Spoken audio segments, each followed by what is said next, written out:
بسم الله والحمد لله والصلاة والسلام على سيدنا ونبينا محمد وعلى آله وصحبه أجمعين. السلام عليكم ورحمة الله وبركاته. Alright, so brothers and sisters, this is the second lesson in our lessons on Arabic morphology, or in Arabic ilm Sarf. And the scholars, sometimes they call it at-tasrif. I should write that out.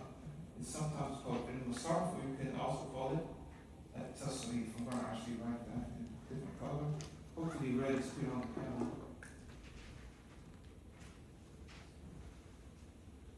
You may hear the word sarf, or you may hear the word at-tasrif.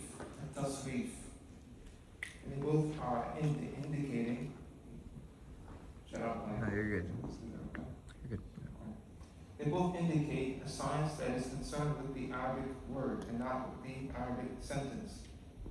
So last week we just did like an introduction to some of the chapters of the Arabic verb. And one of our students, he asked me, during the week, he said, is this science only have we kind of looked at the foundational things? And I explained that we actually have only looked at just verbs, and we really only touched the surface. So this science, or ilm sarf, what is the actual subject matter of ilm sarf? Mawdu' sarf. What is the subject matter of sarf? It is Arabic al-asma, nouns. It is the nouns in the Arabic language, and it is the af'al, it is the verbs in the Arabic language. وَلَا تَدْخُلُ فِيهِ حُرُوفٌ.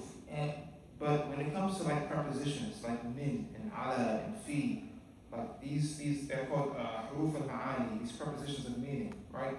They have nothing to do with ilm sarf. Sarf will only be looking at nouns and verbs. So the book that we're studying is called Masjid al-Bina. It's a book that primarily focuses on verbs. It doesn't really go into nouns into detail. Now, the book that I recommend for people who are interested, actually, I have a copy. It's over there somewhere. But I have the book, but it may not be clear. The book for anyone who struggled with last week's lesson, I tried to send it in the group, on the WhatsApp group. It's called Fundamentals of Classical Arabic, right? And it's written by Dr. Hussein Abdul Sattar. So I did think, as I was thinking about the class, that we could jump into the next section that the author talks about in Masjid al-Bina, but I thought that it would be much more beneficial to actually stop and practice what we've taken so far. So, and actually to build onto it, because many of you may think, I don't want anyone to think from last week's lesson that you kind of have the foundation. There's a lot more that we can add to what we took last week. So for example, one of the things we said last week was, the author he mentioned, the first bab, which was fa'ala yaf'ulu mawzunuhu nasara yansuru. So let me actually section this off, try to circle it, just to kind of give us an idea that we have a lot more to go. We have a lot more to build on just from what we took last week. So for example, we talked about bad nasara yansuru, which means he helped in the past. Yansuru, he is helping in the present. And then we have something here called the masdar, right? Which is, when you see the conjugation of any verb in Arabic, they'll always give you the past tense, the present tense, and then the masdar. So if I were to kind of give us an example of a masdar in English, it would be the infinitive or the gerund, which is basically, you say, he shopped, he is shopping, present tense, and the masdar for shop, for the verb he shopped, would be shopping. If you were to put ing on it, or if you were to say to shop, right? So the masdar is basically a noun form of the action itself. فَهُوَ نَاسِرٌ. So we studied this last week. Past tense, present tense. We didn't take the masdar. We talked a little bit about ism fa'il, but the author didn't mention it. We just highlighted this. The person who is actually doing the helping is called the nasir. Can you guys say that? Nasir. Now the author, he doesn't talk about, and this is called the nasara yansuru, is talking about the verb lil ma'lum, for that which is known, right?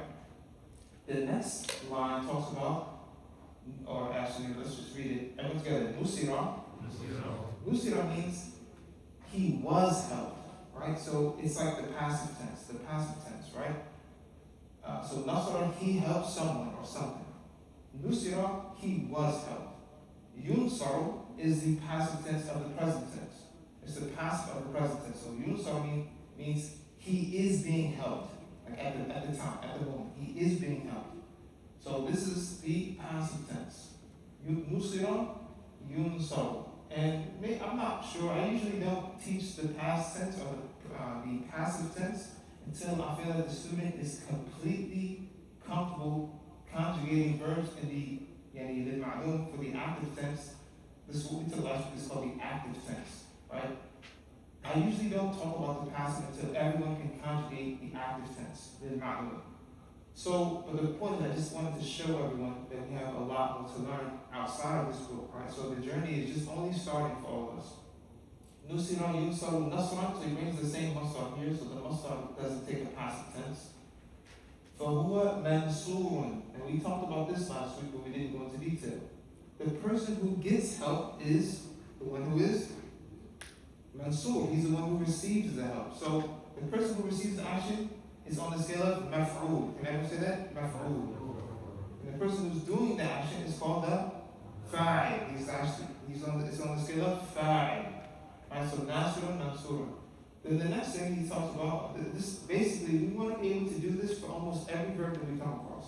We should be able to take any verb that we come across and put it through this entire scheme here that we have on the board. So here's وَالْأَمْرُ مِنْهُ أُنْصُرُ. Al-amru minhu unsur. Everyone say with me, unsur. So if I say unsur, it means like, it's first and foremost, it's for the singular masculine, and I'm saying help. Help this one or help that one. The point is, I'm speaking to one male and I'm saying unsur. And there's a way to, obviously, to say a command to 2 men, 3 men or more, 1 woman, 2 women or more, 3 women or more, so on and so forth. But just as the base, they just give you an example for the singular masculine. I'm going to take everyone together again. Unsur. So we haven't talked about the command. Inshallah, today I think that's going to be one of our goals, to talk about how do you take a verb and turn it into the command form. And then it says وَالنَّهْيُ عَنْهُ لَا تَنْصُرْ. And the prohibition verb, the verb of prohibition from nasara yansur is la tansur, with the sukoon at the end. La tansur. Everyone together. La tansur. So here it means do not help. La tansur. Again, singular, masculine. All of these examples, 1, 2 will be for the command, for the prohibition, will always be in the singular masculine form for the first example that you see in books like this. So again, unsur, everyone together. Unsur. La tansur. Then he says al-varf minhu. Al-varf basically means like you could say the adverb, right? So here we would say the noun of time or the noun of place. That's one way you can translate al-varf. Al-varf minhu mansar. I'm together. Mansar. So mansar, it is translated as the place where help happens. The place where help happens. Or it could be the time where help happens. So if that is a little bit new to anyone, it shouldn't be, because right now we're in a place where what happens? Sujud. We're in a place where sujud happens. So everyone together. Mansar. So on the scale of maf'al. So maf'al. So if this is the place where help happens, then the place where sujud happens is called a? Is it masjid or masjid? What do you guys say? Can we say masjid? Okay, so the expectation would be that it's on the scale of masjid, right? But masjid is also permissible. Sometimes it comes on the scale masjid, maf'al or maf'il. Again, but the point is, this word masjid is on the scale of ism al-makan, the noun of where the action itself happens. Okay? Another example that sounds like mansar, and I heard one of the students mention this last week. Matbakh. What does matbakh mean? The kitchen, or the place where what happens? Tabkh, the place where cooking happens. Does that make sense? All right. والآلة منه منصار. Come together, منصار. The ala is basically the tool, right? The tool we're helping, this translates as the tool of helping. For this example, the tool of the action, the tool of helping.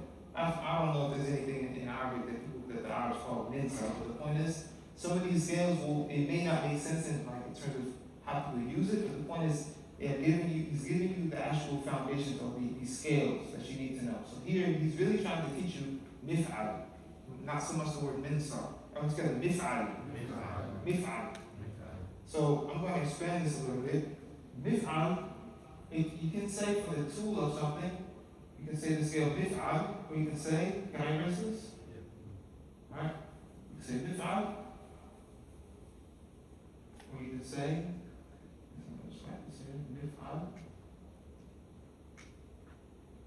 or you can say,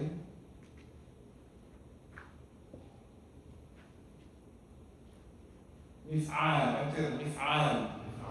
Mif'al. Now, I don't know if everyone's sleepy, so I try to look at everyone's faces. Not everyone. I try to look at certain students and try to build my energy off of how everyone's looking. Right now, I see a few people look sleepy. I'm sleepy too. Inshallah, we'll get more energy as we go. Inshallah, we will also try to take a break. Inshallah, sometime during the lesson. The point is, I can say mif'al or mif'al. A word that you all know that's on this scale. I don't know if anyone's going to give you two. Anyone know which word I'm going to put before I put it? What word do we know that sounds like mif'al? I'm telling you, mif'al. It's the tool of something. What's this called? Miftah.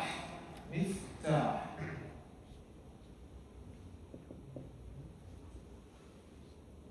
Alright, so miftah, what are the root letters of miftah? What's the first root letter? Yes. Huh? Mihrab.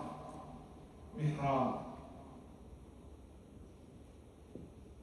Mihrab is on the scale of mif'al also. Okay, so the point is when we see words like this, we really need to start looking at what are the main root letters of those words. So what's the first root letter of miftah? Who can tell me? It's fa, right? Fa. What's the next root letter? Ta. What's the last one? Ha. Alright, what other words do we know that have these root letters? Fa, ta, and ha in it? Huh? Fatiha, right? Anyone else? إذا جاء نصر الله والفتح, right? So fath has something to do with what? You can tell me. Opening. So we all understand why miftah is on the scale that it's on, because a miftah is the tool of opening. Alright, so does that make sense? Anyone have any questions so far? Alright, the point is we want to be able to put verbs that we've come across in this entire scheme. So we didn't finish. So far we've done past tense, present tense, masdar, ism fa'il, past tense, present tense, and the passive tense, ism maf'ul. We've done the verb of command verb. We've done the prohibition verb, and then we're talking now about the noun of place and time, and we're talking about the tool, the noun of the tool. Next we're going to look at ism and tafdeel. The ism of tafdeel, and in English it's called superlative. So let's read it together. Ism tafdeel minhu ansaru. So the superlative from nasara is on the scale of af'alu. Af'alu. I'm saying af'alu. And it basically translates as the most helped. Or you guys got that? The most helped. So another word that we say all the time that is on ism and tafdeel, the scale of ism and tafdeel is Allahu Akbar, right? Allahu Akbar. Allah does it mean Allah is great or Allah is the greatest? It means that Allah is the greatest when we say that. I don't really have any space anymore, but the point, let me erase something here. I guess I can erase that. It's all this. Everything's recorded. Allahu Akbar. Akbar is on the scale of ism and tafdeel. Allahu Akbar. Allahu Akbar. Right, so af'alu. I'm telling you, af'alu.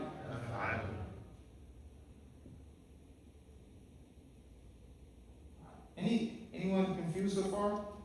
Okay. Now this is masculine, right? Af'alu is on the masculine scale. When it comes to saying the superlative for something that which is feminine, you put it on the scale of fu'ala. I'm together, fu'ala. Fu'ala. Now, the example I'm going to give you, it may confuse you, but it has some grammar, so you don't have to like think too hard about it. We'll get to it when we get to grammar, inshallah. The feminine form is nusra. I'm together, nusra. Nusra. Again, so Allah says, أعوذ بالله من الشيطان الرجيم وَلِلَّهِ الْأَسْمَاءُ الْحُسْنَى. Husna, from the word, from the masculine of husna will be, can anyone tell me? Ahsan. You guys got it? Ahsan, husna. Ahsan, husna. To Allah belongs the most beautiful names. Now the question is, why? This is the question I tried to ask it before anyone asked me. Why did Allah use the feminine for the word asma? It's because in Arabic, when you have something that is not human in the plural, such as the word asma, that it takes a feminine like ruling, right? So asma husna, al-asma husna. Anyway, just I'll try to ask that before anyone else asks. So that covers that.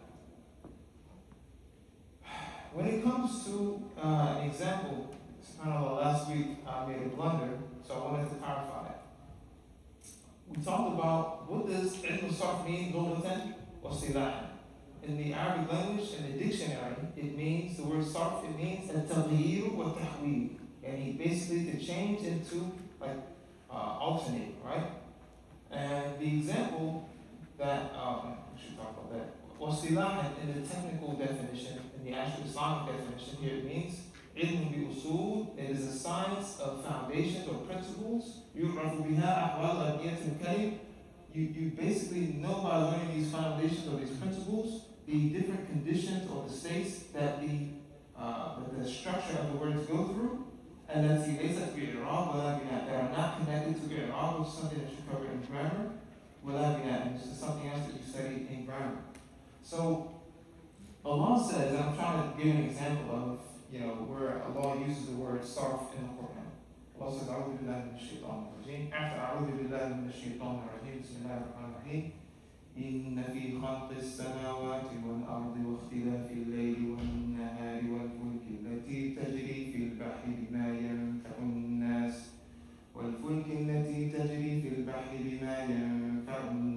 وما أنزل الله من السماء من ماء فأحيا به الأرض بعد موتها وبث فيها من كل دابة وتصريف الرياح. Here's the shahid. Allah says, and in the alternation, or in the changing of the winds, Allah subhanahu wa ta'ala, He moves the winds from west to south, so when we have winds that come from this direction or that direction. He says, tasrif al-riyah, the changing of the direction of the winds. وَالسَّحَابِ الْمُسَخَّرِ بَيْنَ السَّمَاءِ وَالْأَرْضِ لَآيَاتٍ لِقَوْمٍ يَعْقِلُونَ. And all of these, I can translate the whole ayah, but the point is at the end, it says, in the alteration of the winds, are signs for those people who have aql, who have intellect. So I wanted to clarify that because I made a blunder. I said the translation of this, instead of saying tasrif, last week I said tahweel al-riyah, which is a khata, big khata. Another thing we talked about last week, and I didn't write all of it out, but I just wanted to just have it here because it's going to follow us in our journey. We talked about the first scale of Arabic verb, which is, everyone together, fa'ala, yaf'alu, or you can say fa'ala, yaf'ilu, we can say fa'ala, yaf'ulu. The next thing we talked about was fa'ila, yaf'alu, or fa'ila, yaf'ilu, or fa'ula, yaf'ulu. So there were 9 probabilities, and the Arabs only used how many? Who remembers? Out of the 9, the Arabs only used 6. So if you have any questions about that, inshallah you can review last week's lesson to get more details about that. But this is what we took so far. Scale number 2, let's actually read them out. Because again, these are things that I want you to write this out at least 10 times before the 8-week session is done. Scale number 2 sounds like this. فعل يفعل تفعيل. Alright, so all of these verbs that are over here that we did last week, these are actually all مبني للمعلوم. They're all structured they're all basically from this first category. So I wouldn't dare try to write this out in the passive, but eventually, as you learn how to say all of these verbs in the active tense, right? Eventually, you'll start understanding how to say them in the passive. But again, my job and my goal is to make everyone feel comfortable 100% or as best as we can with the active tense. So we did فعل يفعل تفعيل, such as علم يعلم تعليم. علم يعلم تعليم. Okay? Then we have فاعل يفاعل مفاعلة وفعالا. I mean, sometimes I might say مفاعلة, I might put a tanween on it with the point of the fath, or I might do a tanween upon it. The point is, you can say, it doesn't really matter about the vowel index here. We're just going to be able to remember these structures. فاعل يفاعل مفاعلة وفعالا. Now, an example on the scale will be جاهد يجاهد مجاهدة وجهادا. Okay, the next one, أفعل يفعل إفعال, such as أسلم يسلم Islam. You guys got it? So Islam comes from scale number 4. So these are Roman numerals. And, so the reason I wrote them out in Roman numerals, did I bring it with me? Sister, is there a bag over there? Does anyone have okay, it's right there. Is there, can I bring the hand here? Can I bring the dictionary? Is there in the Blackwood behind you, is there a green dictionary in there? Yes, I did. Yeah, can I have that brown one, the brown one in there too? Yes. What page are we going at? Well, actually, this is this isn't in the book. This is just like a review that we did before we started last week's lesson. And the reason that we wrote this out last week is just so that everybody has like a roadmap of what you need to know, what you, inshallah, will be able to grasp by the end of this course, inshallah ta'ala. So, if you have any questions about the information that's here, again, I would say you can review the video from last week, or inshallah I can send again a schedule, or a jadwal, an image of this completely written out, inshallah ta'ala, to the WhatsApp group. So the reason that I write these verb scales out in Roman numerals is because everyone eventually needs to buy the Hands-Wear dictionary. This is a dictionary that everyone needs to have. And when you open up this book or this dictionary to a verb, it's going to show you, for example, I have here, it says, jannaza. Jannaza, it says it means, jannaza yujannizu tanjizan. It means to say the burial prayers, and to say the salat al-janaza, or to conduct the salat al-janaza service, right? So it would tell you what verb that actually you need to know, or what scale it is on in order to be able to say it and understand the meaning correctly. So I don't know if I can maybe just bring it up to the screen so that it can be a little bit clearer. Check, what was Ace, just to make sure, okay. I want to make sure that it's somewhat clear on the camera. Yeah, you can see it. Okay, you can see it, so, closer? Here, it says, Jannaza, to say the burial prayers, and it shows you the Roman numeral 2. So again, being able to put these verbs on the Roman numeral, or at least understanding the Roman numerals, will help you understand how to use dictionaries, which is another skill that I want everyone to get out of this course. There are some dictionaries that will be a lot closer to what we studied in terms of what we're taking in the book Mentan Bina. So you might see a verb and look it up in a certain dictionary. If you have a dictionary called Mukhtar Sihah, it will say this verb is on Bab Nasara. If you see a dictionary that says that whatever verb that you're looking up says it's on Bab Nasara, it's telling you that it's Nasara, that it's on the scale Fa'ala Yaf'ul. Hopefully, inshallah, I'm not like saying too much, but this is like again an introduction or a review of some of the things we took last week. The next thing that we need to review from last week are the pronouns. So, if you missed last week's lesson, what we did was we put the 14 pronouns of the Arabic language onto an image of our hand, right? Or we use our hands to basically divide up the Arabic pronouns. We put the first person pronouns on our thumb, the second person pronouns that basically mean you on the next two fingers, and the third person pronouns for when someone is absent or not present on the last two. So we divided the thumb into two sections. The first section of the thumb represents I, the bottom portion, we, the index finger, the top, all the tips of the fingers, for the rest of the fingers will represent like one person. But for the index finger, it represents you, masculine, singular, you, masculine, 2 men. Then the last portion, you, masculine, 3 men or more. The middle finger, you, masculine, singular, you, feminine, singular, you, feminine, dual for 2 women or more, for 2 women, and then you, feminine, 3 women or more. For the tip of the ring finger, you have the singular masculine, or huwa in Arabic. Then you have the dual masculine, which means they for 2 men. And then you have at the bottom, you have they for 3 men or more. And then the tip of the pinky, she for the singular feminine, and then they for 2 women. And then at the bottom, they for 3 women or more. So now we're going to say them in Arabic to make sure everyone's been practicing. And if you did forget, that we just practiced today. Alright, so everyone, let's go over it in Arabic now. Ana, nahnu, anta, antuma, antum, anti, antuma, antunna, huwa, huma, hum, hiya, huma, hunna. Again, I like to do things 3 times. The Prophet ﷺ, he would give salams 3 times. And when he would say something, he would say things 3 times so that people would understand.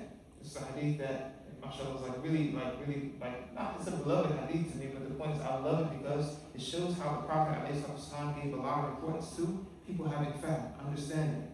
Right? So sometimes a person may come into the masjid and give salam, but maybe you didn't hear it, and you may have something in your heart. Why didn't so-and-so give salam? So the Prophet gives salam how many times?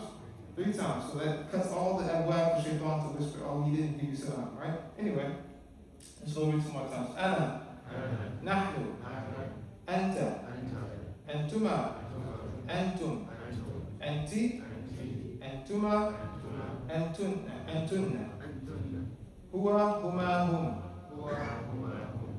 hiya, huma, hunna. Again, last time. Ana, nahnu, anta, antuma, antum, anti, antuma, antunna, huwa, huma, hum, hiya, huma, hunna. So now let's practice these same. Actually, I thought that this might be easier that I just put numbers on them. Right? So now we're going to practice the present tense. The present tense. From what we talked about last week, what we practiced last week. So maybe I can use this space down here. Use this space.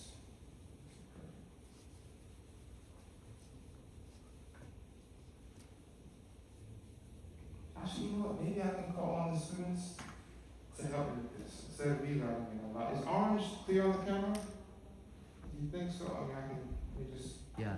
Orange is clear? Use red?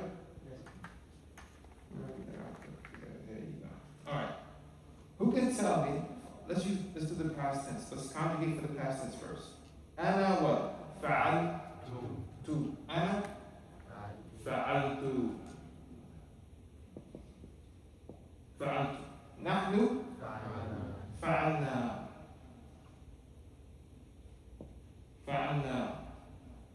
أنت فعلت. And if you ever forget this one, just remember أنت فعلت. Antuma for two men. Fa'altuma. And if you ever forget that, just remember Antuma. Antum. Fa'altum.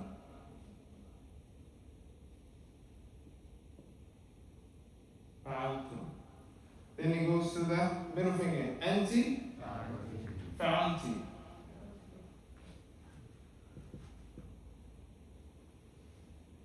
Next, Antuma. Fa'altuma repeats itself. Fa'altuma repeats itself. Am I going too fast, anyone? Am I going too slow? Alright, alhamdulillah. Alright.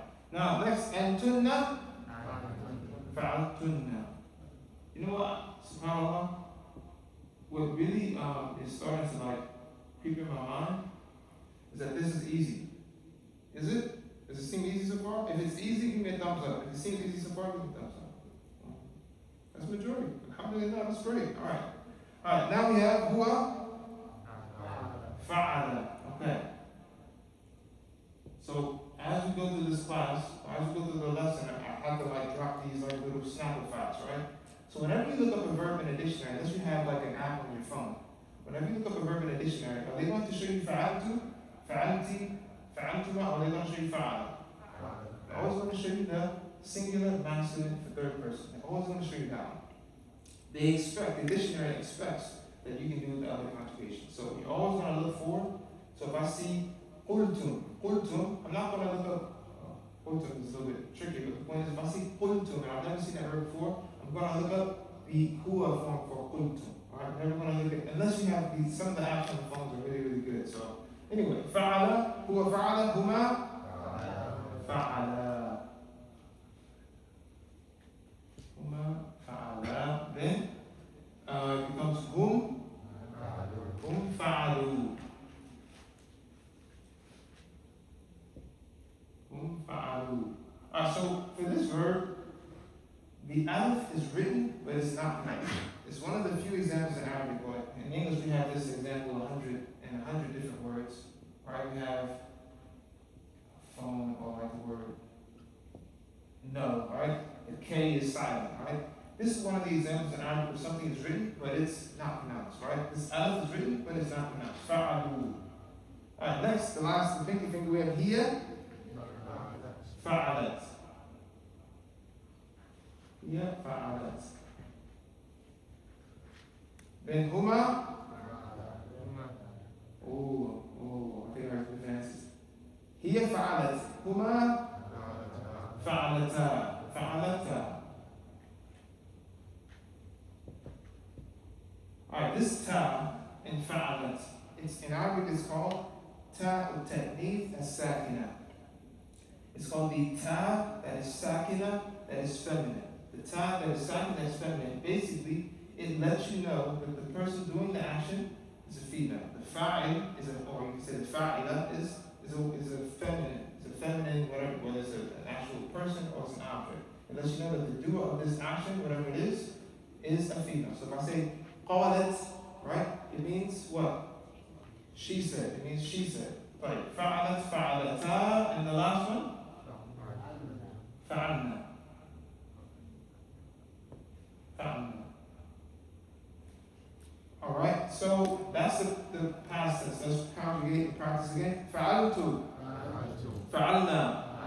Fa'alta. Fa'altuma. Fa'altum.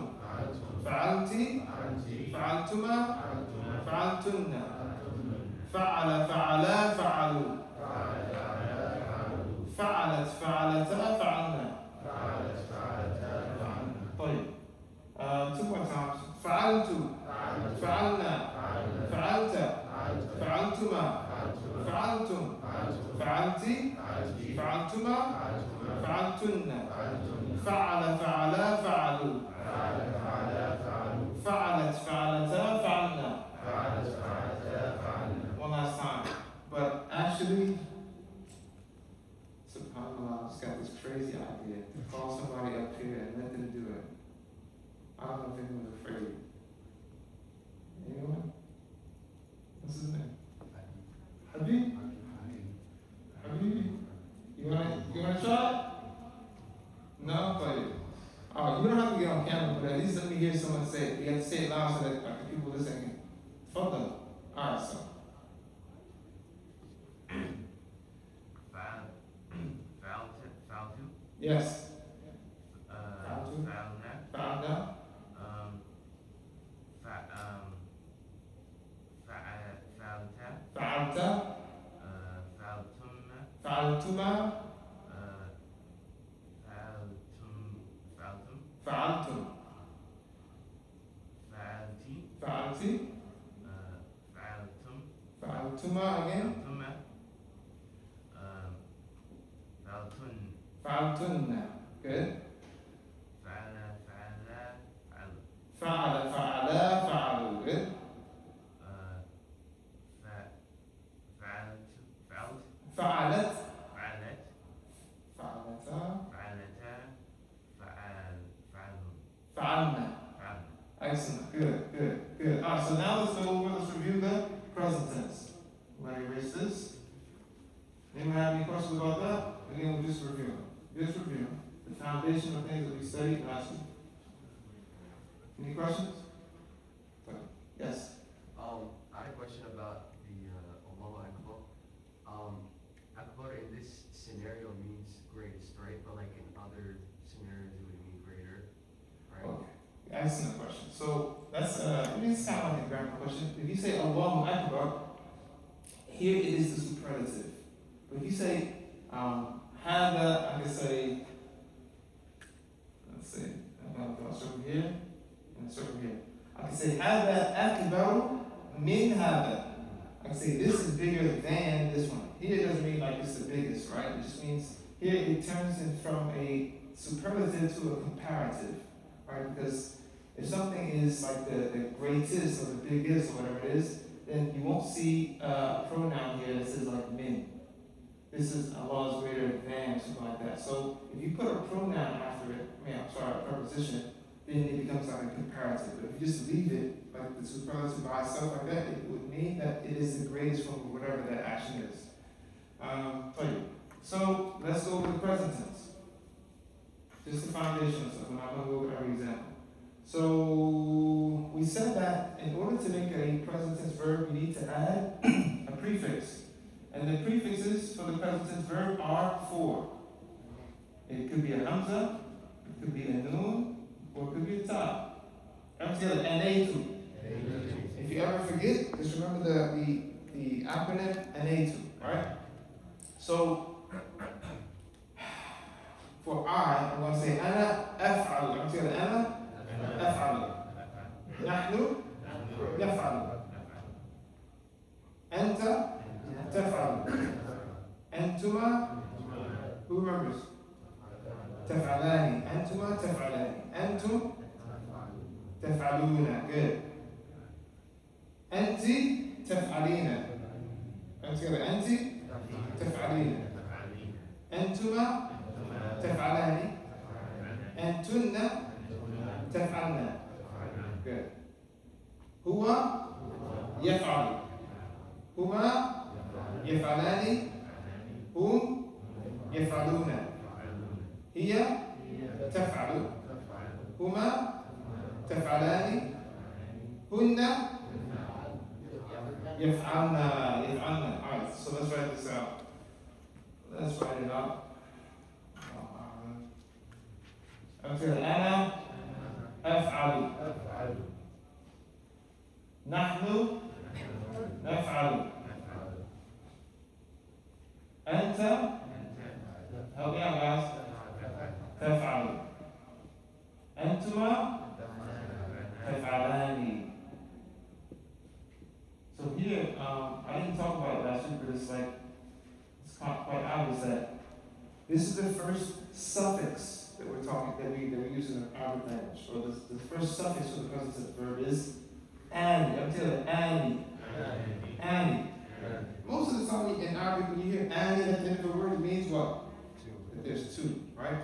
The Prophet alayhi salatu wasalam, these are kind of noun examples. He said, kalimatani khafifatani ala lisani, thaqilatani fi mizani, habibatani ila rahman.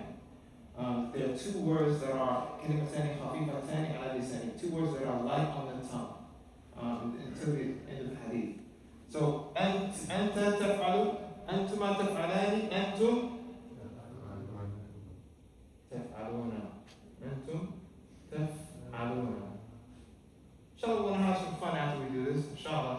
Right now, I know it feels a little bit dry. Anti, help me out, everyone. Taf'alina. Anti taf'alina. So the next, so I'm going to skip this one. So I said the next suffix after ani is una. I'm telling you,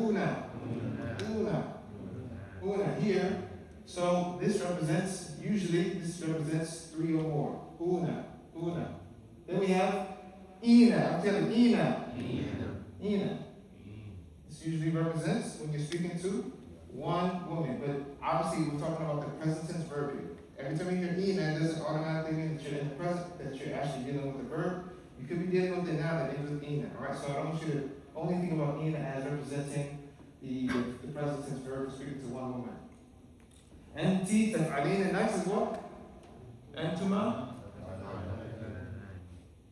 taf'alani. How do you know if it's two men or two women again, everyone?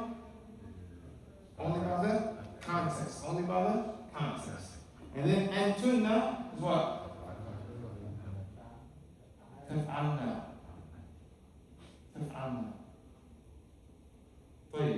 So the next one, this one here, this noon, this is called taf'alna. This noon is called noon and niswa. The noon of women. That's the best translation I can give, right? It lets you know that the people who are doing the action, it's a group of women, three or more. Everyone together, noon and niswa. What's another word that sounds like niswa? And nisa, women. Alright, tell you, huwa, help me out, everyone. Huwa yaf'alu.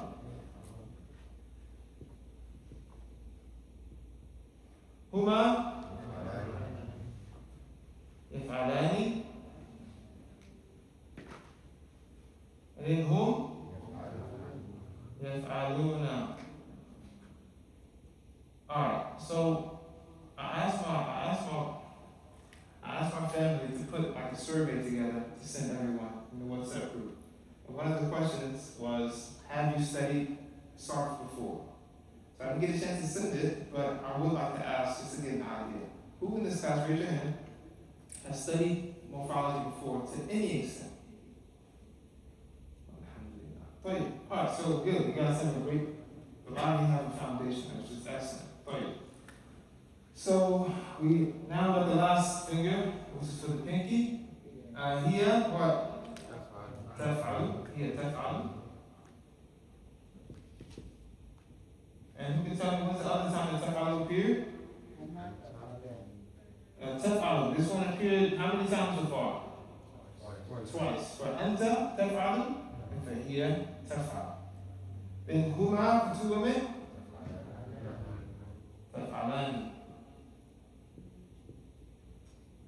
And the last one, hunna?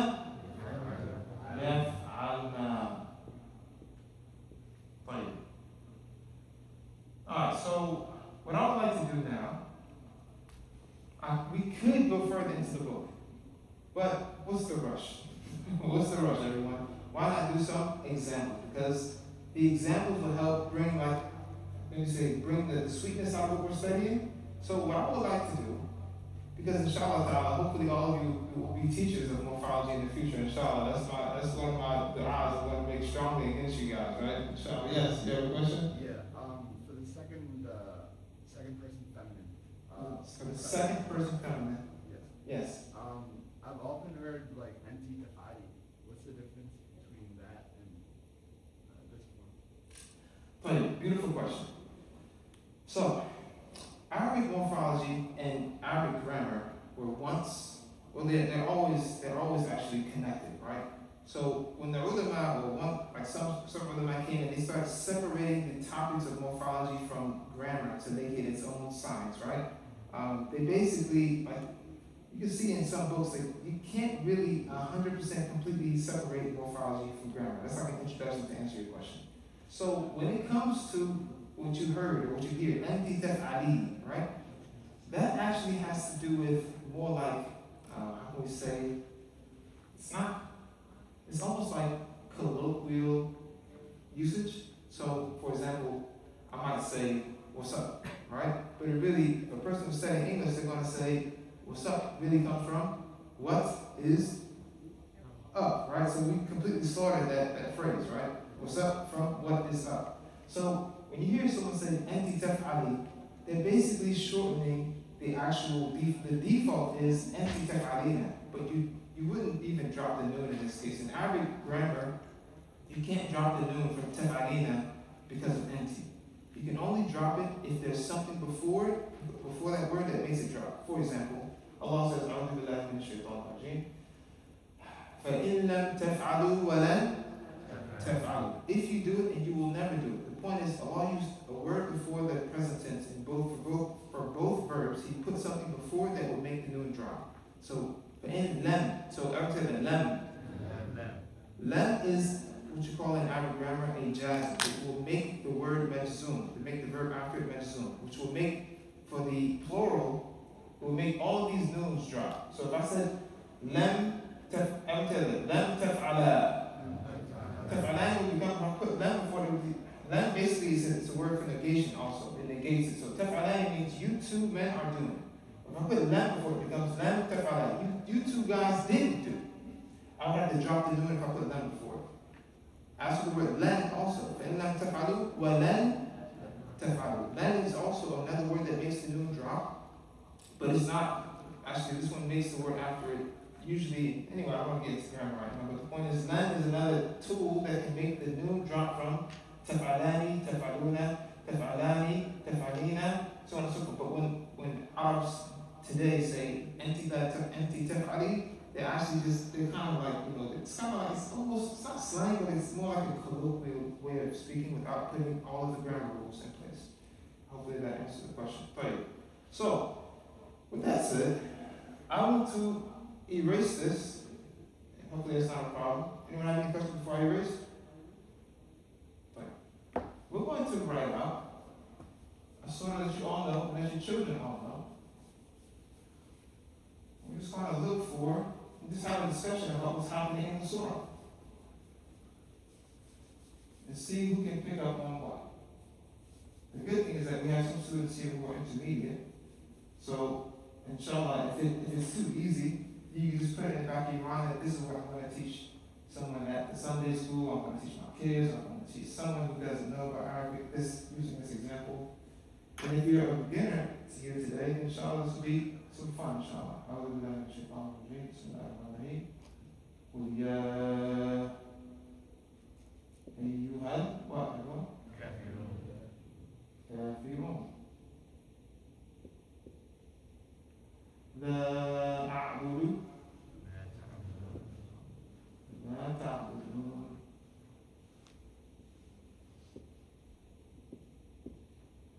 ولا أنتم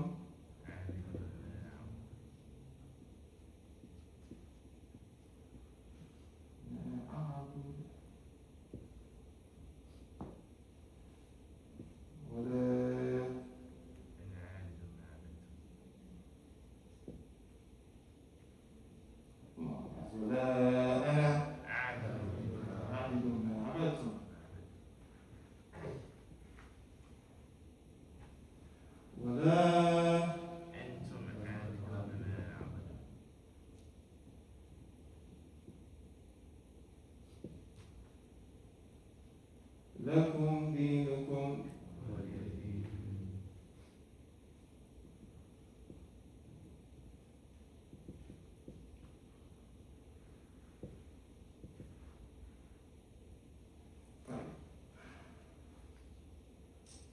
So, I just want to, I'll try my best not to do it. But I do want to share it. No problem. I want to share it with you guys. So, when I first started learning Arabic, one of my teachers, he said, when you're writing, this is like just a little snapper factor, just a little, I don't know if everyone already uses this or not. So if you have the letter ta, or the letter right? So you can write it like this, or you can do it like this, right? If you see me draw my two dots like this, that's just me not, being in full teacher mode. I just made, that little sound like that, something I do for ease sometimes. But the point, if you see this, just know that it means this. If you see this, just know that it means this. I'm trying my best not to do it, not when I'm teaching. طيب قل يا أيها الكافرون. Al-kafirun, is that a noun or a verb?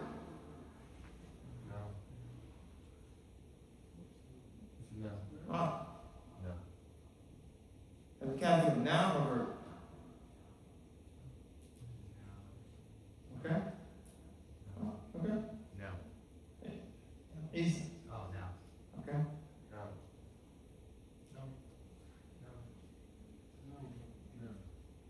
No. Alright, if you say noun, raise your hand. If you say verb, raise your hand. Right.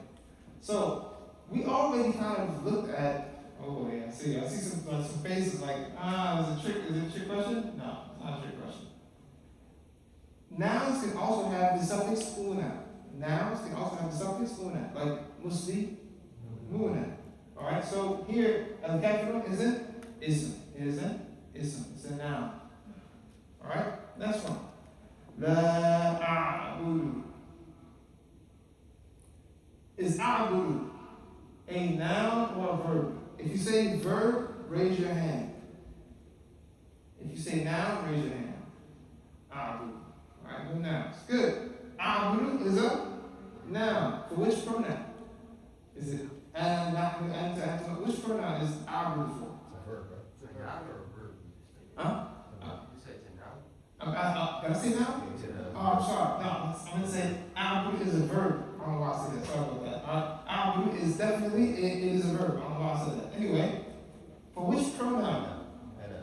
Ana. So how do we translate this? La a'budu. Abada, ayn bada has to do with worship, right? So how would you translate? La a'budu. I do not worship. So I said it in the homework from last week that in order to negate the present tense verb, you just need to put la before it. So if we did af'alu, naf'alu, you say la af'alu, la naf'alu, la taf'alu, la taf'alani, la taf'aluna, so on and so forth. طيب. لا أعبد ما تعبدون. Is تعبدون a noun or verb? Raise your hand. Actually, I'm at this call. Yes. For which? Yes, it is a verb. Yes. For which pronoun? Antum. Yes, antum. Past tense or present tense? You. What's your name? Alif. Okay. Is it past tense or present tense? تعبدون. Present. Excellent. How did you know? I feel like it just makes sense. You feel like it just makes sense? I did not worship what you were worshiping. Oh, gotcha. All right. So remember we talked about the present tense prefixes and atu. Here we have ta.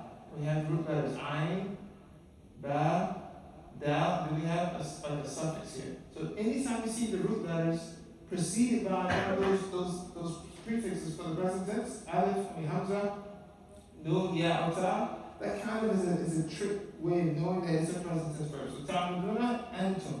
I do not worship what you or who you worship. وَلَا أَنْتُمْ عَابِدُونَ مَا أَعْبُدُ. عَابِدُونَ. Noun or verb. If you say it's a noun, raise your hand. Right. If you say it's a verb, raise your hand. عَابِدُونَ. Right. عَابِدُونَ.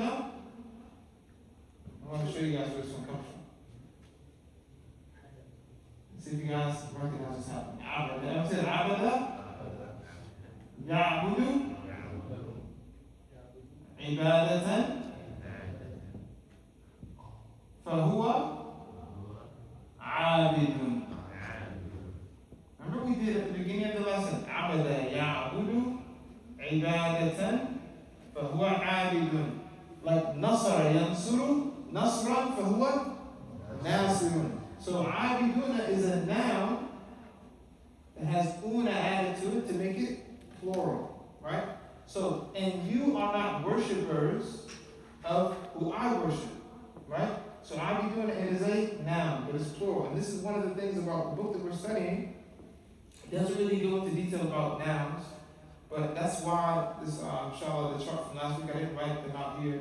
But the point is, this is ism fa'il, nasirun, abidun, fatihun, like al-fatiha. Fatiha is on the scale of ism fa'il. Anyway, the next one is a'budu. We already did a'budu. وَلَا أَنَا عَابِدٌ مَا عَبَدْتُمْ. عَابِدٌ. Is it a verb or a noun? If you say it's a verb, raise your hand. No one should have a hand there, right? عَابِدٌ is a noun. مَا عَبَدْتُمْ. مَا عَبَدْتُمْ. عَبَدْتُمْ. A noun or verb. If you say, okay, عَبَدْتُمْ. Is عَبَدْتُمْ a noun or verb? If you say it's a noun, give me a thumbs up. عَبَدْتُمْ. So everyone is in agreement that it is a verb. Past tense or present tense? Past tense. For which pronoun? Is it? Huh? Antum. Antum. عَبَدْتُمْ. Antum. Antum. عَبَدْتُمْ. Excellent. وَلَا أَنْتُمْ عَابِدُونَ. وَلَا أَنْتُمْ عَابِدُونَ مَا أَعْبُدُ. Wait. وَلَا أَنَا عَابِدٌ مَا عَبَدتُّمْ. وَلَا أَنْتُمْ عَابِدُونَ مَا أَعْبُدُ. وَلَا أَنْتُمْ عَابِدُونَ مَا أَعْبُدُ.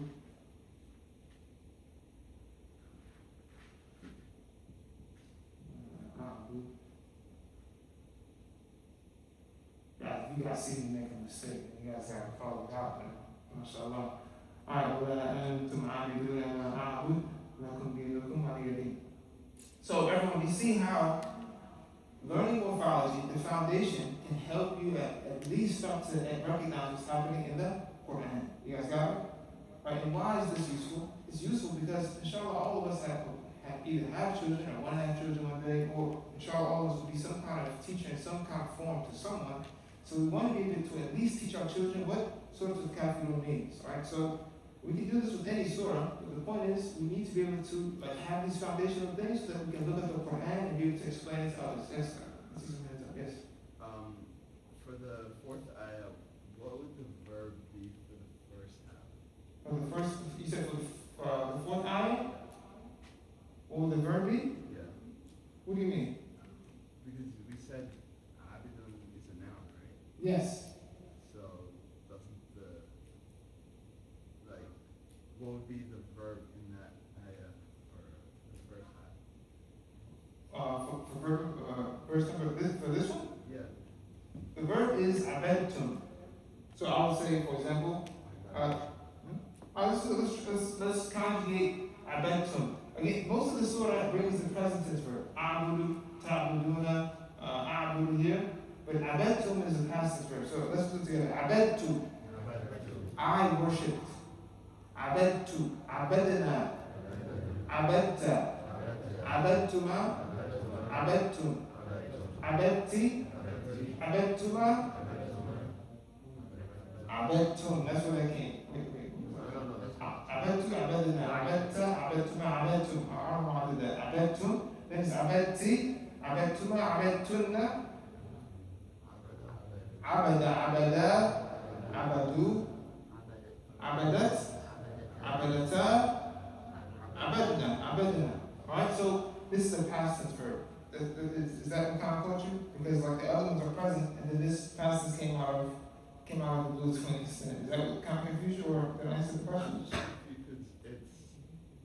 for me, it seems like there should be a verb in the. I am not a worshiper. He's thinking like, oh, there should be a verb like English, but it's a jumla ismiya, right? Wala ana abidu is a sentence by itself. You're saying, where's the verb? There is no verb there. Wala ana abidu is a complete sentence. Oh, okay. Is that what you're asking? Oh, okay. Alright, I'm a lot of shape. I need to talk like that. Alright, so let's look at another surah. And subhanAllah, sorry about taking so long to write the verse down. Wait, question. Yes. Sorry. Verse number 3. Can abiduna also be a verb? Like, could it act as a verb in that sentence? Because I thought that, like, I know translations in English are bad, but I thought it was wala antum abiduna ma a'bud would be what's it called? And I do not worship what Here, wala antum, and you, plural, masculine plural, and you, masculine plural, are not worshipers, because he had lied, and you disbelievers, you Catholics, are not worshipers of who I worship. So yes, the point is, you can have a noun that has a time here. You can have a noun that can actually, have its effect on another word, almost like a metaphor to be. Alright, if that answers the question. Like last week we talked about some verbs, they need some kind of object that receives the action. Like if I say, Daraba Zaydun Amran, Zayd hit Amr. So, yes, you can have a noun that actually takes a metaphor to be also. That's, it's not advanced, but the point is, I think I answered your question, but yes, even though this is a noun, it can act like a verb in terms of it needs something that receives the action of worship. Okay? Like, I think in English you call that verbal noun, right? Like you have it in English too, yeah? Like a verbal noun? You know what? They translate the mustard as a verbal noun. That's another hand? Yes. I mean, in this case, you can just call it a vowel, but it's a noun that has the effect of a verb. It can have an effect like a verb. That's all I have? Okay. Alright, so let's do one more surah. We'll look at it. Oh, should we take a break? What time is it? 6:45? Let's take a break in like 5 minutes or so, or maybe 10 minutes, 6:55. Let's take a break at 6:55.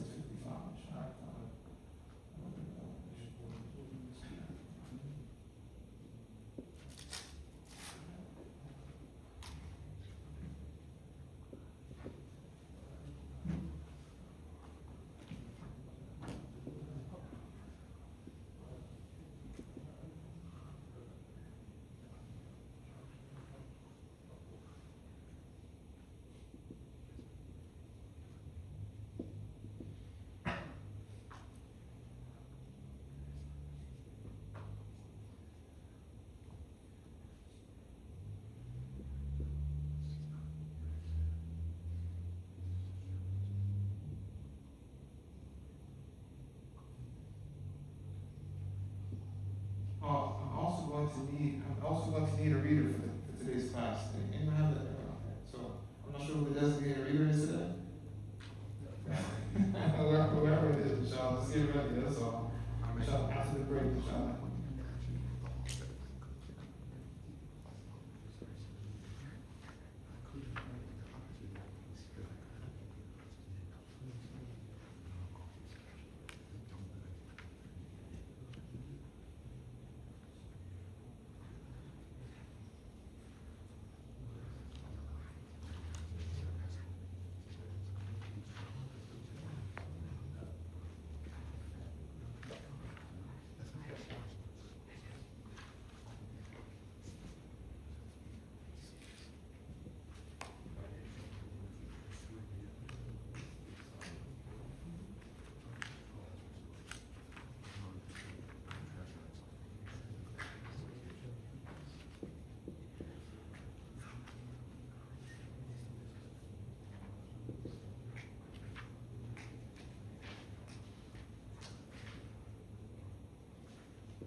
أعوذ بالله من الشيطان الرجيم بسم الله الرحمن الرحيم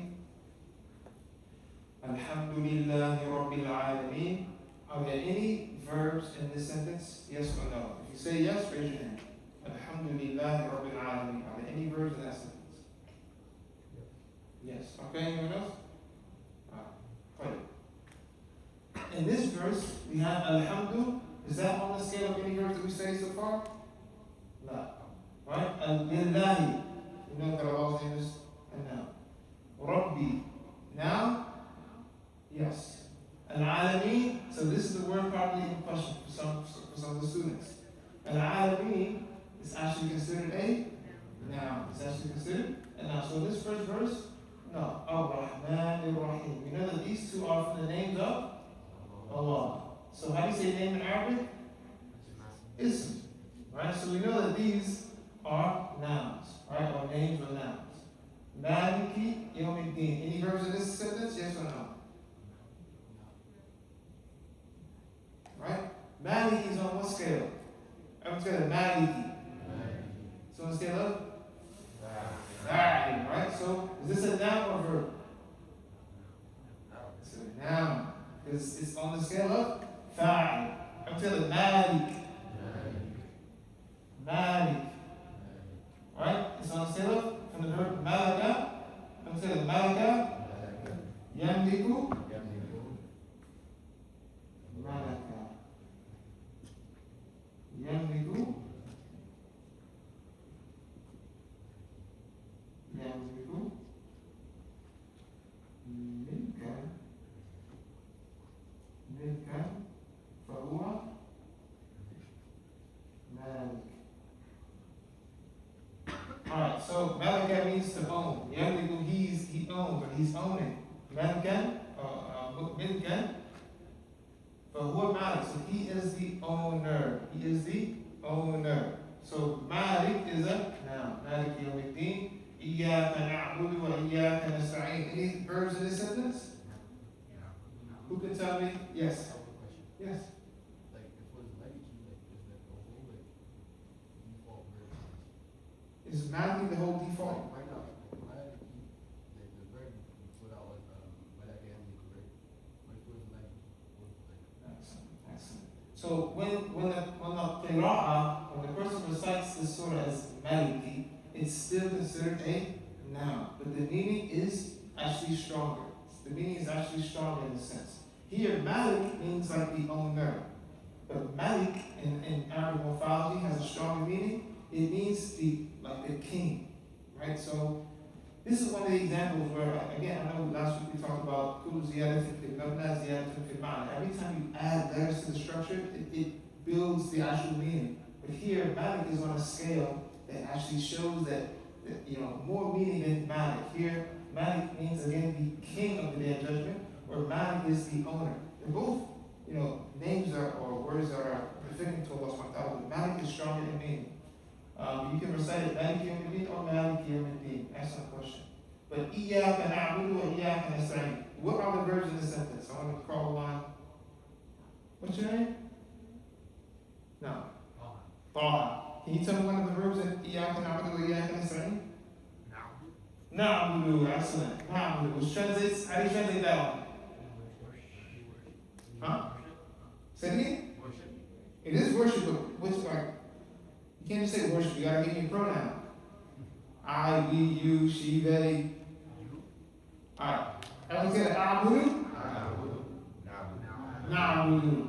So what does it mean? You, Iyak means you alone. Na'budu. So you alone we worship. You'd be surprised how many Muslims, like youth, I don't know about the adults, how many youth don't understand what Al-Fatiha means in English, which is a mushkila, right? That should be like our breakfast. That the kids should know, if they memorize it, they should know what it means. So, are there any other verbs in Iyaka na'budu wa Iyaka nasta'in? No. Nasta'in. How did you know that, Moshe? I mean, what are the signs? That's what I want to ask you. You may have already, huh? Excellent. So, he looked at the present tense prefix, noon, right? And that was his first sign. Now, nasta'inu. And just to kind of make sure that we're connecting it to what we have, you know, what I've been showing everybody for the last 2 weeks. Nasta'inu. Do you think that it's from scale number 1? No. Number 2? No. Number 3? Nasta'inu. Alright, we're only going to be looking at the present. You want to look at the present tense. Yufa'ilu. Does that sound like nasta'inu? No. Yuf'ilu. Does it sound like nasta'inu? No. يتفعل. Does that sound like nasta'inu? No. يتفاعل. Does it sound like it? Number 7. No. ينفعل. Does that sound like nasta'inu? Sort of. Can we hear like the noon? يفتعل. No. يفعل. No. يستفعل. Yeah. Yes. Nasta'inu is on scale number 10. Like we say, nastaghfiru. Nastaghfirullah when I two with it. Nasta'inu. I'm together. Nasta'inu.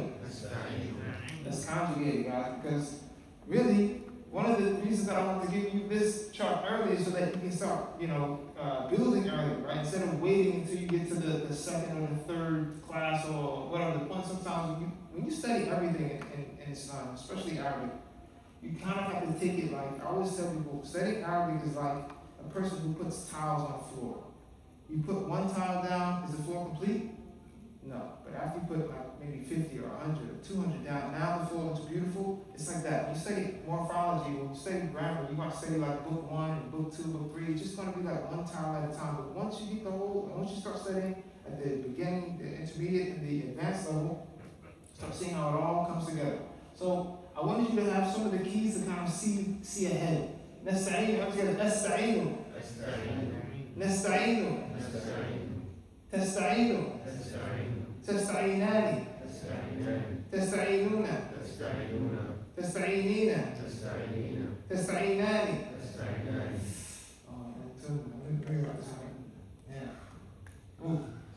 Ooh. Alright, that's, I have to write this one out. And to now, let me write this one out. I haven't practiced this one. And to now.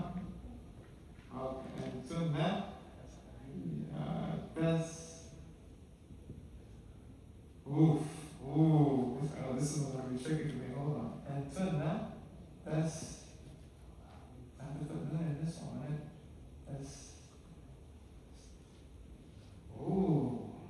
And to now. Hey guys, this happens to the teacher. I don't know everything, mashallah, but hold on. And to now. Yeah, I know how to drop something.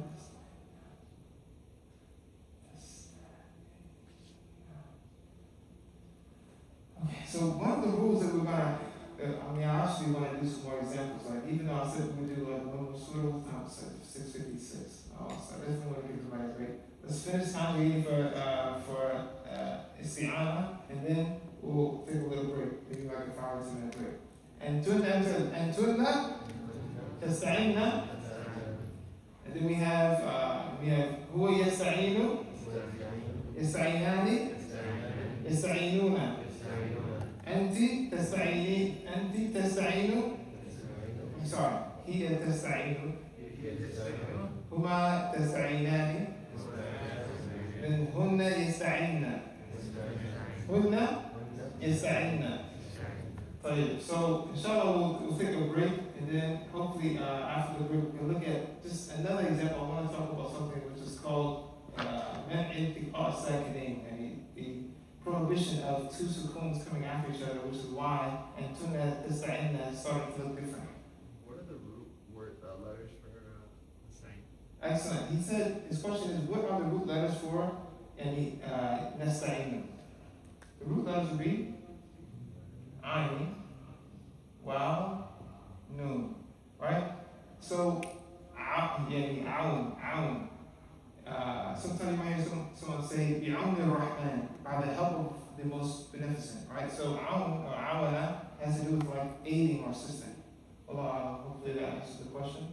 Subhanallah wa bihamdihi, ashhadu an la ilaha illa anta, astaghfiruka wa atubu ilayk. I guess maybe like a 7-minute break or something like that. We can start. Alright, so Alhamdulillahi Rabbil Alameen. Wassalatu wassalamu ala Sayyidina wa Nabiyyina Muhammad وعلى آله وصحبه أجمعين. So, in the second half of our lesson, we want to actually continue where we stopped, where the author of Matn al-Bina, he says, وَاثْنَ عَشْرَ بَابٍ مِنْهَا بِمَا زَادَ عَلَى الثُّلَاثِي وَهُوَ ثَلَاثَةُ أَنْوَاعٍ. So he says there are 12 chapters, 12 abwab. From them are that which they go beyond, or there's extra letters added to الثلاثي, the trilateral verb. So, وهو ثلاثة أنواع. I'll let our reader continue, and then we'll explain from there, inshallah ta'ala. اقرأ. أفعل إفعل إفعالا ومزمنه أكبر من إكراما وعلامته أن يكون ماضيه على أربعة أحرف بزيادة الهمزة في أول وبناؤه للتعدية غالبا وقد يكون لازما مثال المتعدي نحو أكرم زيد عمرا ومثال اللازم نحو أصبح رجلا. Beautiful. So, we in the last class, we studied something called al-fi'l al-thulathi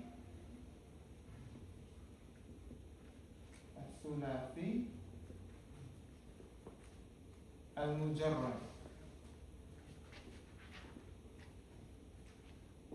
So the best way to, okay, basically this means the three root letter verb that is mujarrad. The three root letter verb that is mujarrad. What does mujarrad mean?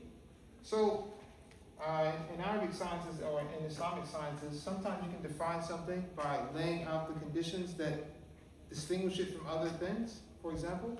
Or another way you can define something is by stating its opposite. So the opposite of al-mujarrad, everyone together, al-mujarrad, the opposite of it is, al-mujarrad, is al-mazid. Everyone together, al-mazid. Al-mazid. Al-mazidu, it comes from the verb zada yazidu ziyadatan, to increase or to add. So the trilateral verb that is mujarrad is basically a verb that has three root letters such as abada or fataha or malaka, and there are no extra letters added to the foundation of the word itself. As for al-mazid, it is a verb that has additional letters. So what do we mean by additional letters? First, let's get the acronym knocked out the way.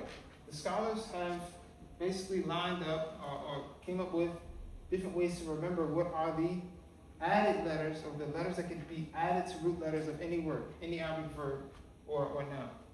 And one of the ways they say it is, can you remember what I was about saying?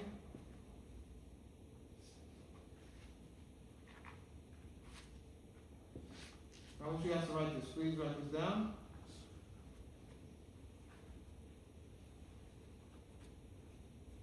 سألتمونيها. I'm telling you, سألتمونيها. سألتمونيها. سألتمونيها. Which basically translates as, I'm going to tell you, say with me, سألتم. Sa'ala means to ask. Sa'altum, you asked. Sa'altumuni, like you all asked me. You all asked me about them or about it. Here it means them. Meaning you asked me about what are the mazid letters, what are the huruf ziyada, what are the additional letters that can be added to the root. Sa'altumuniha, you all asked me about them. Are we together? One more time. Sa'altumuniha. So an added letter could be, what are they, everyone? If we lay it out. Sin. What else? Hamza. Or? Oh, I'm sorry. Yeah, that is lam. Okay. Lam. Or? Ta. Or? Me. Or? Wow. Or? Noon could be an additional letter. Or? Ya. Or? Ha. Or? Alif. Alright, so it can be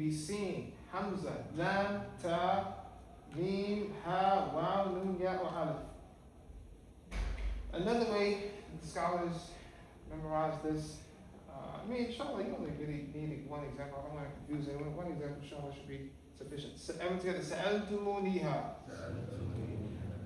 So what do I mean by additional letters? One of the brothers asked, one of our students asked about what are the root letters of, you know, it's going to be a little bit tricky to explain one thing, but he said, what are the root letters of nasta'inu? We said the root letters are what? Ayn, waw, nun. Even though you don't really see a waw in this word, that's because it's a little bit, takes a little bit of explanation to get to that. But the point is, what are the additional letters in nasta'inu? Nun, sin, ta. Right? These last three letters are like root letters. The ya, the origin of this ya comes from waw. Let's do another example. You can see it more clearly. Let's do.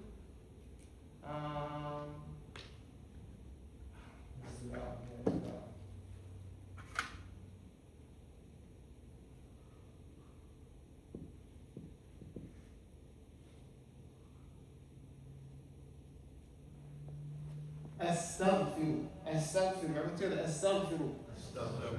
What are the root letters of astaghfiru? Hamza. What's next? Sin. What's next? Ta.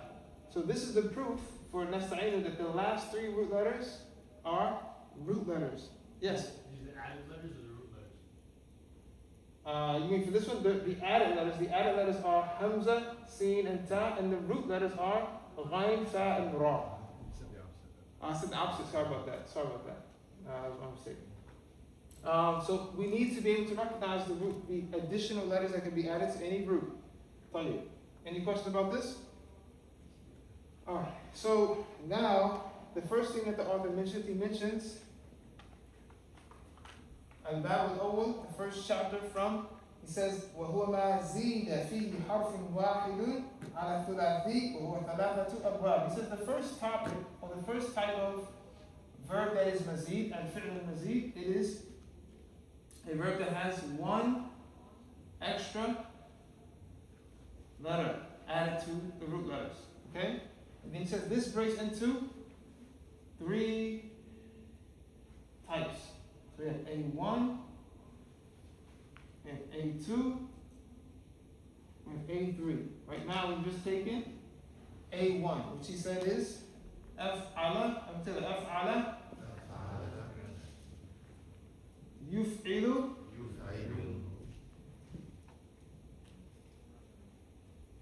If'alan.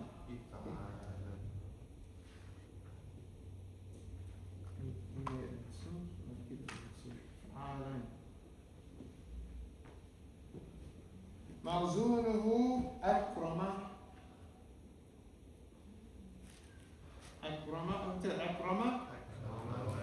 يكرم what? إكراما. Alright, I have a question. Just before we continue. Does everyone feel like they can conjugate af'ala without us actually doing it? If you feel like you can conjugate af'ala on your hand without us actually, doing it a practice round, just raise your hand. If you feel like you already feel like you have the skills to conjugate it, raise your hand. 1, 2. Okay. Alright, let's practice it. Okay, everyone, this by default, which pronoun is this for? Is it for ana, nahnu, hiya? Af'ala is always going to be for huwa. Okay, so when you look up akrama, you're going to find it in the dictionary, and it's basically for he. Okay, let's conjugate af'ala. Af'altu, af'alna, af'alta, af'altuma, af'altum, af'alti, af'altuma, af'altunna, af'ala, af'ala, af'alu, af'alat, af'alata, af'alna.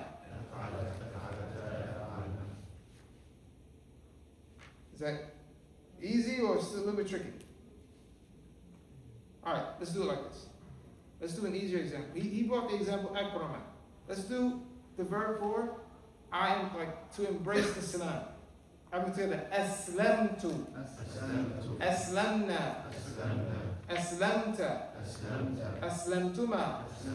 Aslamtum. Aslamti. Aslamtuma. Aslamtunna. Aslama. Aslama. Aslamu. Aslamat. Aslamata. Aslamna. Okay. Who knows how to say she embraced Islam? Just raise your hand. I'll cross them. Yes, how do you say she embraced Islam? Beautiful. How about they embraced Islam? Two men. Yes. Aslama. Excellent. What about they two women embraced Islam? Aslamata. Aslamata. Aslamata. What about I embraced Islam? Aslamtu. Person asked me, Mata Aslamt? And when did you embrace Islam?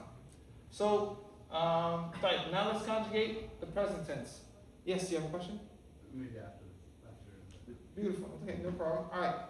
So, yuf'ilu is for huwa. So we're going to start with ana. Okay, so here you notice all the verbs that we've done so far that the hamza had a fatha. We said af'ala, af'alu. Right, we did ansuru. You guys with me? For this verb, all of a sudden, ooh, yes, all of a sudden, for the present tense, you'll see that you're going to have a dhamma on that prefix for the present tense. Everyone together. Let's keep the verb to embrace Islam. Or no, let's do the model verb. Uf'ilu. Nuf'ilu. Tuf'ilu. Tuf'ilani. What? تفعلون أنت تفعلين أنتما تفعلان أنتن تفعلن هو يفعل هما يفعلان هن هم يفعلون good هي تفعل هما تفعلان and هن يفعلن remember the ya comes at the end يفعلن طيب. Then he says, any questions about that? Yes. Yes, I'm just a little confused where we are in the grand scheme of things with this. So we're in the second, I guess, form of the verb out of the list of 10. Yes. And then we're going for the second out of the 10. There's 3 different categories. So 1 extra letter, 2 extra letter, 3 extra letter. Or Yeah, so he's going to give you, okay, so beautiful. I think I understand. I definitely understand your question. First we did fa'ala, fa'ila, and fa'ula, right? Those only had 3 letters. yeah. Now we're going to go over 3 different types of verbs that have 1 letter added to those 3. So the first one is af'ala. Then he's going to talk about fa'ala. Then he's going to talk about fa'ala, Okay. right? So so if you count it, this is how many letters in total? Af'ala. How many letters in total? 4. So that's what it means by 1 extra letter. There's 2 other verbs that have 1 extra letter added to it. Okay. And then within that same second type, we're also going to do 2 extra letters eventually? Yeah, so then he's going to talk about, so B, when we get to B, that'll be in the next lesson next week, inshallah ta'ala. We'll talk about the verbs that have 2 extra letters added to them, the original 3, Okay. like that. So then he says, the example he gives, he says that this verb is, let's translate. وَعَلَامَتُهُ أَنْ يَكُونَ مَاضِيهِ. The sign of it, the sign of the scale is that in the past tense, there will be 4 letters, أربعة, بزيادة الهمزة في أوله, by adding a hamza at the beginning of it. And this hamza, everyone, is called hamzat at-ta'diyah. Hamzat at-ta'diyah. So why did I want to mention that? Because this is a very important verb, in my opinion, for the Arabic student to know. If I say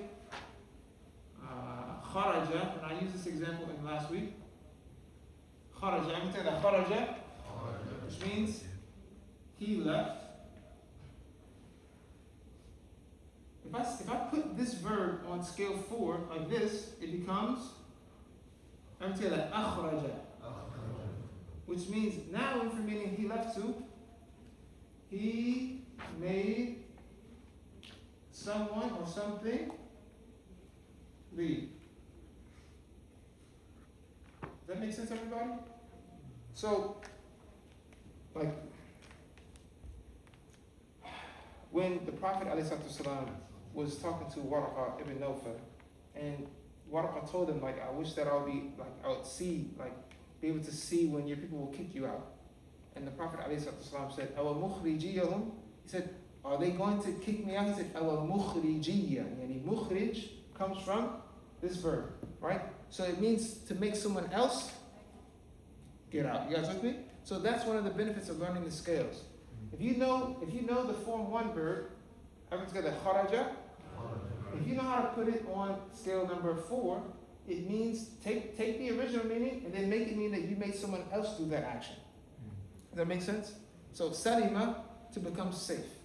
Aslama, to make someone else safe. You with me? Or you could say to make someone else embrace Islam. The point is that that's one of the benefits of learning the scales, that you can, again, manipulate the meaning. And that's what Sarf and Morphology is all about, being able to work with the structure and build other meanings. So then he says, that usually this scale is for the transitive meaning. And then he says, وَقَدْ يَكُونُ لَازِمًا. So the example he gave for the transitive, he said, أَكْرَمَ زَيْدٌ عَمْرًا. أَكْرَمَ زَيْدٌ عَمْرًا. أَكْرَمَ زَيْدٌ عَمْرًا. Then the example for the last we put, أَصْبَحَ الرَّجُلُ. أَصْبَحَ الرَّجُلُ. Right? So here, this example, you see that the verb went beyond the doer to someone else, which is the definition of a ta'diyah. A ta'diyah, when the action of the effect of the verb goes to someone else. And for this one, the effect stayed with the actual doer itself. So here it means that the person, he woke up in the morning. أصبح الرجل. The person woke up in the sabah. Alright, the next, let's continue reading. الباب الثاني فعل. فعل يفعل تفعيلا موزونه فرح يفرح تفريحا وعلامته أن يكون ماضيه على 4 أحرف بزيادة حرف واحد بين الفاء والعين من جنس عين فعله وبناؤه بالتكسير غالبا وهو قد يكون في الفعل نحو أوف زيد الكعب وقد يكون في الفاعل نحو أوت الإبل وقد يكون في المفعول نحو غلق زيد الأبواب. So here he says the second type of verb that has one extra letter added to the root, it is فعل. Come to the فعل.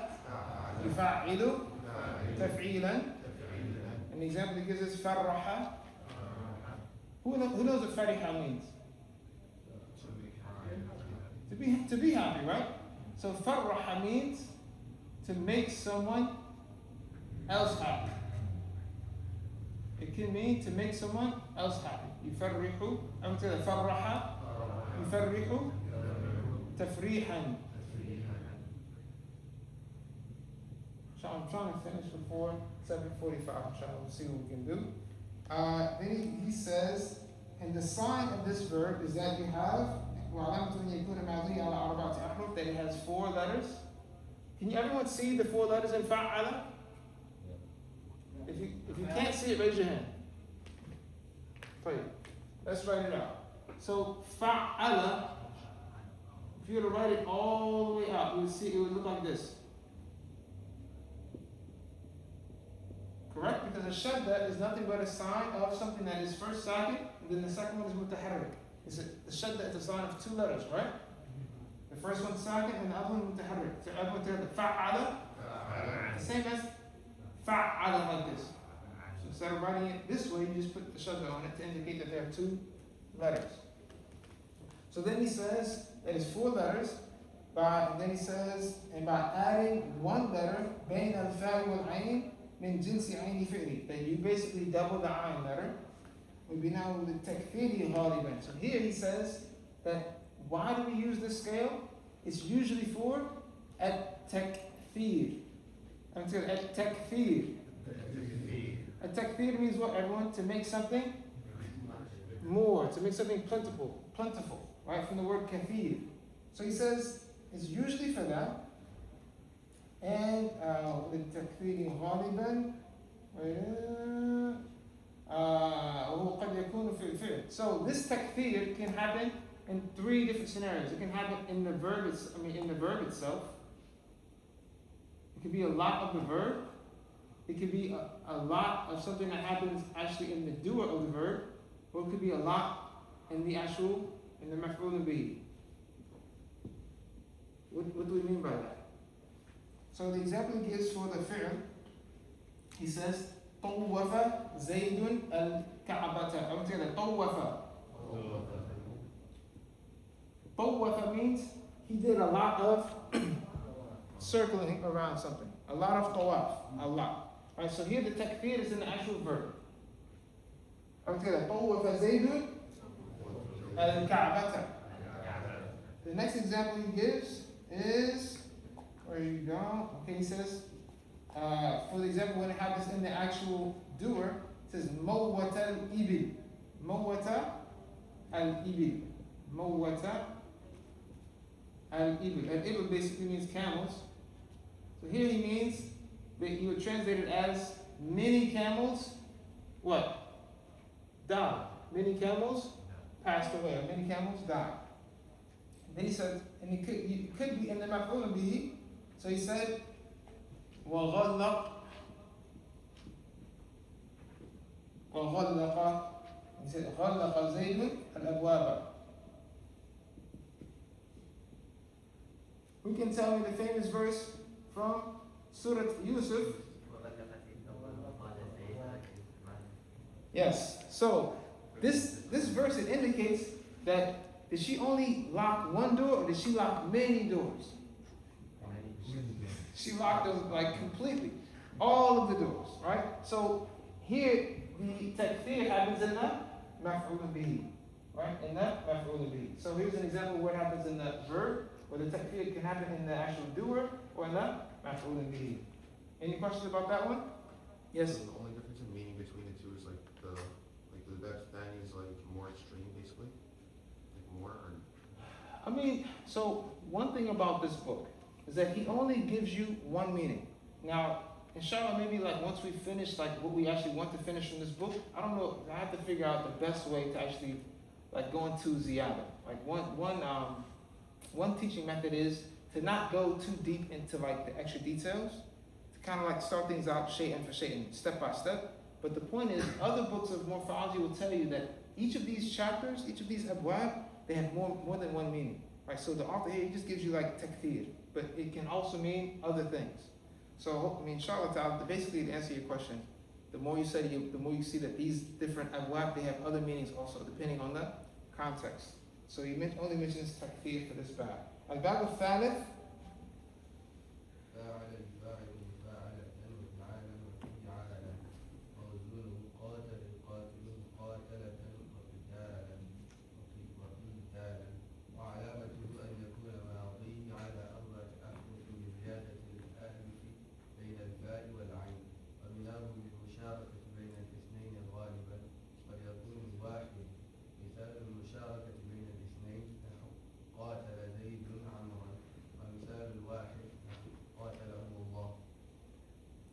so here the third type for segment A or section A of verbs that have one extra letter added to the original three root letters, it is fa'ala until the fa'ala, yufa'ilu, mufa'alatan, wafi'alan, wafi'alan.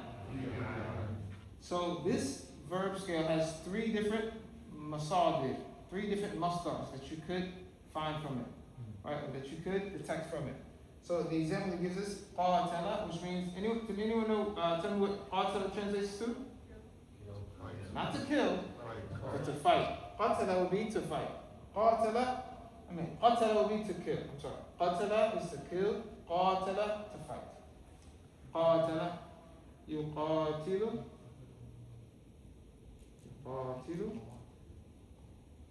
qitalan. Or qitalan, I'm sorry. So then he says that this وعلامة أن يكون ماضيه على أربعة أحرف, that it has 4 root letters, right? And the sign is that you have an aleph between the fa position and the ayn position. And then he says, why do we use it? We use it for al-musharaka. Al-musharaka means like cooperation. Cooperation. We use it for musharaka between 2 people, usually, mostly for cooperation between 2 people in the action. And the example he gives is قاتل. I'm saying قاتل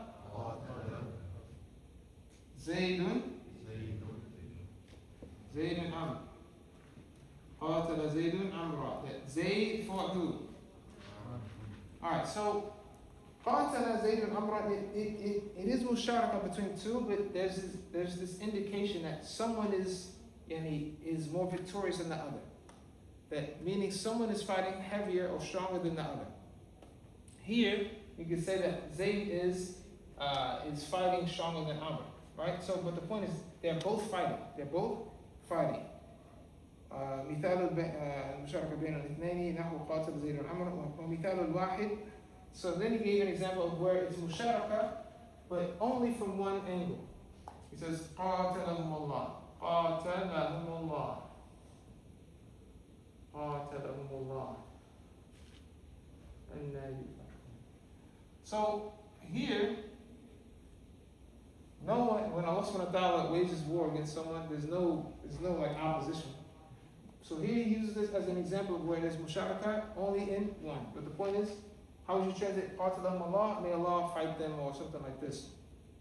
So this is the end of where I wanted to stop the lesson. We have 2 more minutes left. So what I would like to do is conjugate for the past tense and the present tense for, try to do it quickly inshallah, for the past tense for fa'ala and the past tense for fa'ala.